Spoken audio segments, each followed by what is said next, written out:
वायु प्रदूषण सेहत के लिए बहुत ज्यादा खतरा पैदा कर सकता है, खास तौर पर इस मौसम में। ऐसे में हमें प्रदूषक कणों से निपटने के लिए सही मास्क की पहचान जरूरी है। बढ़ते पॉल्यूशन से बचने के लिए हमें मास्क पहनने की सलाह दी जाती है। मास्क हमें सुरक्षा तो देता है, लेकिन हर मास्क की अपनी एक भूमिका होती है। हर मास्क की अपनी एक क्वालिटी होती है जो उसके हिसाब से हमारे स्वास्थ्य की रक्षा करती है। हेल्थ एक्सपर्ट्स का मानना है कि सही मास्क का चुनाव करना हमारी सेहत के लिए बहुत ज्यादा जरूरी है। चलिए आपको बताते हैं कि कैसे आप पहचान सकते हैं कि कौन सा मास्क आपके लिए ज्यादा अच्छा है। N95 मास्क को सभी मास्कों में सबसे ज्यादा प्रभावी और सुरक्षित माना जाता है। ये मास्क 95% तक प्रदूषण के हानिकारक कणों को फिल्टर कर सकता है, चाहे वह प्रदूषण हो या फिर वायरस से संबंधित हो।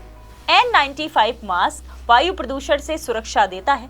यह मास्क उन लोगों के लिए ज्यादा फायदेमंद है जो ज्यादातर समय खुले स्थानों पर बिताते हैं। इसके अलावा FFP2 और FFP3 मास्क भी आपके लिए बहुत ज्यादा अच्छा रहेगा। ये मास्क भी N95 मास्क के समान ही है। इसकी सुरक्षा क्षमता भी काफी ज्यादा अच्छी होती है। ये मास्क यूरोपियन स्टैंडर्ड्स के तहत बनाए जाते हैं, जो प्रदूषण, वायरस, बैक्टीरिया से हमें सुरक्षा देते हैं। जिन इलाकों में पॉल्यूशन बहुत ज्यादा है, वहां आप इनका इस्तेमाल कर सकते हैं। इसके बाद आता है 3 लेयर सर्जिकल मास्क। आप इस मास्क का इस्तेमाल कर सकते हैं। ये मास्क हवा में तैरते कणों को कुछ हद तक फिल्टर कर सकता है, लेकिन ये N95 या फिर FFP2 मास्क जितना प्रभावी नहीं होता है।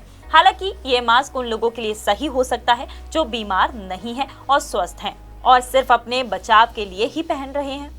इसके बाद आता है कपड़ों का बना हुआ मास्क। फैब्रिक मास्क यानी कि कपड़े से बना हुआ मास्क कुछ हद तक सुरक्षा दे सकता है। इनकी क्षमता बहुत सीमित होती है। ये प्रदूषण या वायरस से सुरक्षा के मामले में बहुत ज्यादा प्रभावी नहीं होते हैं। अगर आप भी इस मास्क का इस्तेमाल कर रहे हैं तो ये सुनिश्चित करें कि ये मास्क कम से कम 2 से 3 लेयर्स का बना हो। चलिए अब आपको बताते हैं कि आप सही मास्क का चुनाव कैसे कर सकते हैं। अगर आप ऐसे किसी एरिया में रहते हैं जहां पर बहुत ज्यादा पोल्यूशन है, तो ऐसे में आपको N95 या फिर N99 मास्क का इस्तेमाल करना चाहिए। वहीं आप ऐसे मास्क का इस्तेमाल कर सकते हैं जिसे आप रीयूज कर सकें। वहीं कम प्रदूषित क्षेत्रों के लिए आप सर्जिकल मास्क का इस्तेमाल कर सकते हैं। अगर आपको धूल मिट्टी या फिर बदबू से परेशानी है तो आप कार्बन मास्क का इस्तेमाल कर सकते हैं।